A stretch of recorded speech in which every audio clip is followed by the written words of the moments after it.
பயனற்ற WhatsApp பதிவுகளால் கொள்ளையடிக்கும் sim card நிறுவனங்கள். பரிதாபமான நிலையில் உள்ளவர்கள் குறித்து வாட்ஸ்அப் பதிவுகளை பகிருங்கள். அவர்களுக்கு ஒரு பதிவிற்கு இவ்வளவு பைசா கிடைக்கும் என்ற ஏமாற்று பதிவுகளை நாம் பார்த்திருப்போம். இப்படி லட்சமாக சிம் கார்டு கம்பெனிக்காரன் எப்படி தருவான் என்பதை நாம் சிந்திக்க வேண்டும். இவர்கள் சொல்லும் இப்படிப்பட்ட பாதிக்கப்பட்டவர்களை சந்தித்து நாம் எப்போதும் உறுதி செய்து கொள்வதில்லை. இதனாலேயே சிம் கார்டு நிறுவனங்கள் நம்மை சுலபமாக ஏமாற்றுகின்றனர். இதன் பின்னணியில் உள்ள சிம் கார்டு நிறுவனங்களின் அயோக்கியத்தனமான கொள்ளை நடப்பது எப்படி என்பதை இப்போது பார்ப்போம். முதலாவதாக, இந்த பதிவை பகிரும் ஒருவருக்கு அவருடைய டேட்டா பேலன்ஸில் இருந்து சுமார் 50 KB செலவாகும். இதை டவுன்லோடு செய்து பார்க்கும் அல்லது கேட்கும் பிறருக்கு நெட் கார்டு பேலன்ஸில் இருந்து சுமார் 50 KB செலவாகும். ஆக ஒரு குரூப்பில் இருக்கும் மொத்தம் 100 பேரும் இந்த பதிவை பார்ப்பதாலோ அல்லது ஷேர் செய்வதாலோ சுமார் 5 GB வரை செலவாகிறது. 5 GB டேட்டா யூசேஜுக்கு ரூபாய் 1000 வரை செலவாகும்.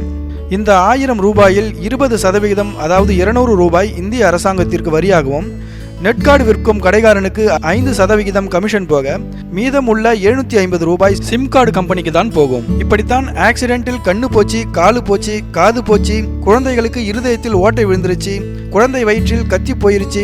பிறகு இந்த சாய்பாபா படத்தை பார்த்த உடனேயே 10 பேர்களுக்கு ஷேர் பண்ணுங்க, உடனே நல்ல செய்தி வரும், அலட்சியப்படுத்தினா ரத்தம் கக்கி சாவிங்க என்று கடவுள்களின் பெயரை சொல்லி ஷேர் செய், நல்லது நடக்கும், இல்லனா கெட்டது நடக்கும் என்றும், மேலும் இந்த நெட்வொர்க்குக்கு ஷேர் செய்தால் 10 GB 3G இலவசம் என்றும், இப்படி புதுசா எதையாவது எழுதி பேசி இது மாதிரி குரூப்களுக்கு அனுப்புவார்கள். இந்த மாதிரி சோகமாக பேசி இதை நீங்கள் குறைந்தது 10 குரூப்ஸுக்கு அனுப்பு என்பார்கள். ஆக ஒரு குரூப்புக்கு 100 பேருக்கு அனுப்பும்போது சிம் கார்டு கம்பெனிக்காரனுக்கு சுமார் 750 ரூபாய் வரை லாபம் கிடைக்கும்.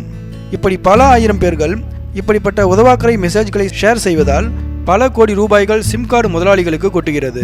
ஆனால் நமக்கோ அல்லது பாதிக்கப்பட்டவர்களுக்கோ 10 பைசா கூட போகாது. இதற்காகவே இதுக்கென்றே சிம் கார்டு கம்பெனிக்காரர்கள் ஆட்களை சம்பளம் கொடுத்து அமர்த்தியுள்ளார்கள்.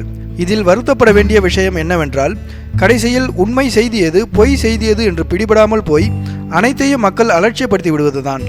ஆகவே நண்பர்களே, உங்கள் குரூப்களுக்கு இது மாதிரியான பொய் செய்திகளை பதியும் முன்பு யோசனை செய்துவிட்டு அப்புறமாக பதிவிடவும். இது போன்ற செய்திகளை பதிவிடுவோரை குழுவிலிருந்து நீக்குவது பயனளிக்கக்கூடியது.